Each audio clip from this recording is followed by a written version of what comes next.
Prenez place, je vais vous raconter Le secret des samouraïs de Marc Lévy et Karine Indé.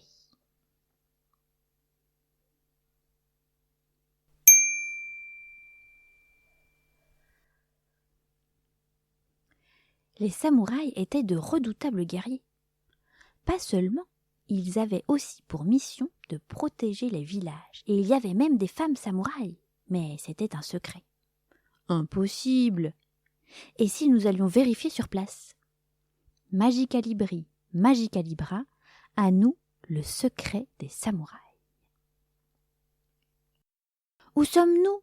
Demande Cléa à peine émergée du tourbillon magique.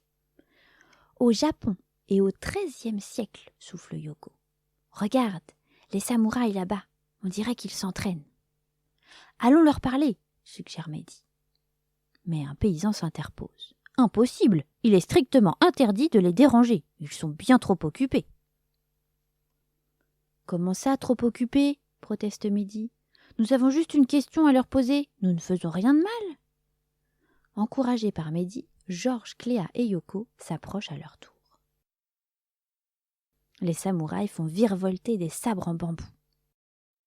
Je ne savais pas qu'on pouvait être aussi agile avec un bâton, s'extasie Georges. Je ne te conseille pas d'essayer, répond Yoko. C'est très dangereux. Un samouraï à la stature imposante s'approche. Oh là là, il n'a pas l'air de bonne humeur, soupire Mehdi.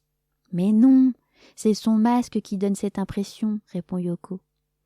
Peut-être, mais il n'est pas très accueillant, ce masque.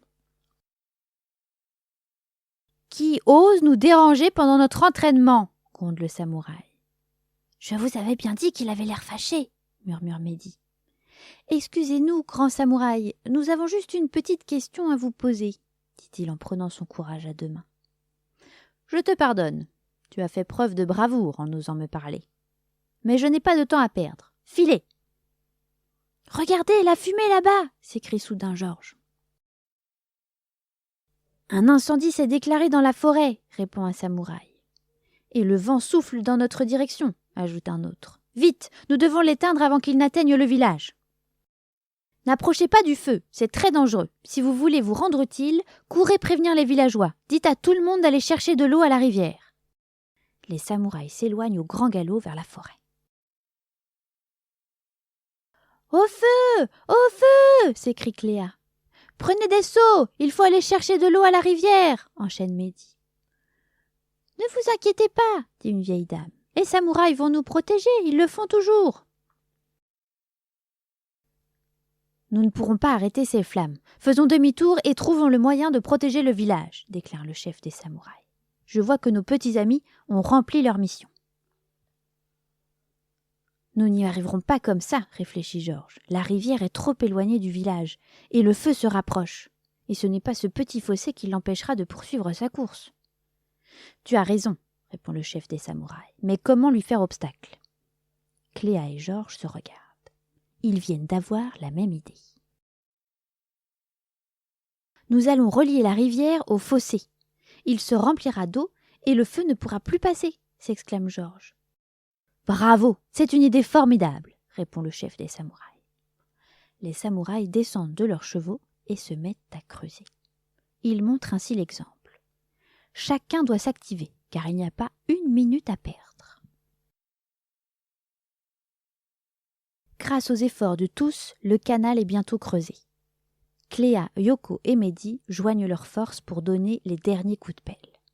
L'eau remplit le fossé et éteint le feu qui n'est plus que fumée.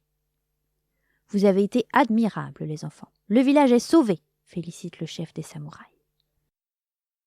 Nous avons tous eu très chaud, ajoute un autre samouraï d'une voix enjouée. Vous avez fait preuve de courage et d'ingéniosité. Comment vous remercier de nous avoir aidés? Demande le chef des samouraïs. En répondant à la question que nous voulions vous poser, ose Cléa. Et quelle est cette question, fillette aux cheveux de feu? Est-ce qu'il existe des femmes samouraïs? Le samouraï éclate de rire et ôte son masque. Est-ce que cela répond à ta question? Une femme! Je vous l'avais dit! S'exclame Yoko. Et je ne suis pas la seule, mais chut, c'est un secret. En souvenir de cette mémorable journée, acceptez que je vous offre mon masque. »« Merci !» s'écrient les enfants. « Hélas, nous devons partir maintenant. » Magicalibri, Magicalibra, à nous le présent.